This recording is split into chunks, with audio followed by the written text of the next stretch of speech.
I thought I heard another contract uttered, which was something about, I vow never to, that my parents will never divorce, or that I'll never divorce as a parent. And I wondered why that didn't get worked with as well. I think that part of what happens, just like in constellation work, is that you bring the beauty of your own capacity to see, which is different from mine. So then you would, in that situation, you would work with it and it wouldn't be wrong in any way. It's simply where... The choice of yeah, direction. it's simply like the way that our beings intersect and what arises. Yeah, thank you. Yeah, thank you. Good question. There's no wrong way to do it except if we aren't being generous enough.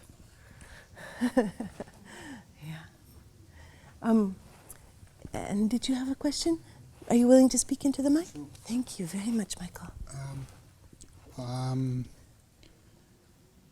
You're talking about it as a fractal, and I'm thinking of a contract I made with myself at a later date, and so can you work back down? Oh yes, and we can. Thank you for this question.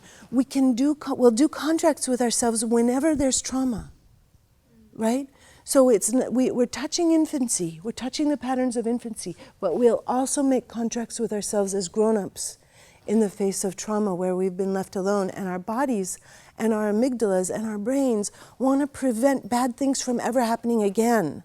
The most common contract for us as humans is in some way to promise ourselves not to hope, to try to prevent our heart from being smashed.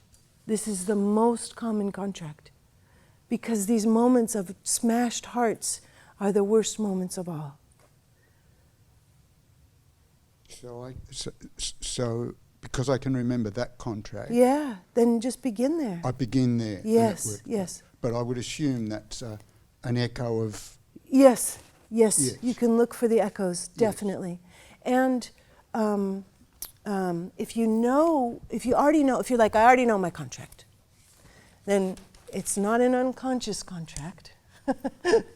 There's a discovery process here that's a part of it being an unconscious contract. All right, just coming to give you an opportunity to either share a celebration or a mourning or ask a question, just if there's something that wants to be held here in the general circle before we... Yes, here. Is it okay to be recorded? Yeah. Okay. Yeah, what I really loved is that in the beginning I did the vow to myself, I thought. And I didn't feel too much. And we went through the process, and then when I came back to myself, I thought, well, I don't really feel a big relief. I still feel something in my stomach. So then I did the vow to my mother, and then I immediately felt the emotion. I was like, oh, okay. And then when it was released, I felt really good. So now I'm really happy and really vibrant. So that's a really nice confirmation that when you don't have the vow to the right person, you will feel it. Yes, so exactly. Yeah, I'm so glad that you shared that. Thank you, Kalian.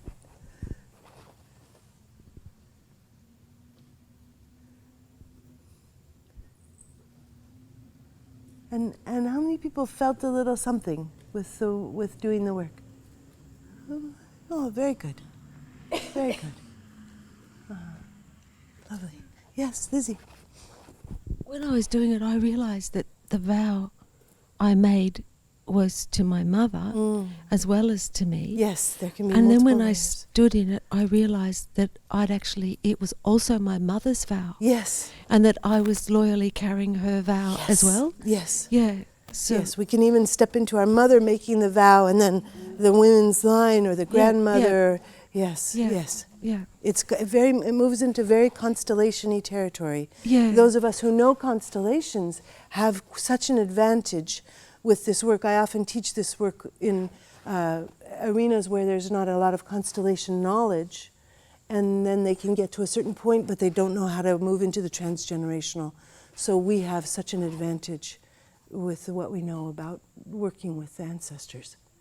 Yeah. Thank you, Lizzie. Yeah. Yes. I don't know if it's helpful, but we added a little piece at the end. Excellent. We added a little piece at the end, which was about what's the possibility now without this contract. Oh. And it was something Lynn Stoney, I don't know if you know her work, when I first saw this, it was her, and she put this little piece on the end, and it was a little opening of possibilities. So, without this contract, I can do X and still stay safe, or still survive, or still, whatever it is that I was worried about. And it's so might be of use. I just wanted to Very share nice. I love it. Thank you. Okay. I had wanted to bring one more that I discovered for myself working with the I will believe that I don't belong, which was very important for me. I discovered that I had made a vow not to believe that I belong in order to not let anybody be outside alone. That I would accompany everyone who was outside. And then I found another one where I was making a vow not to belong so that everybody else could belong. So that there's so much love for the world in these vows. You can also think about, and this is something that we'll do in the 2-day, the Bodhisattva vows are very powerful. The vows to commit ourselves fully to save the world. It can be very, very strong in us, and they can be very health-consuming. And it's important for us to move into our bodhisattva natures without coercion, to move freely in and out of them, without the cost that takes our health away.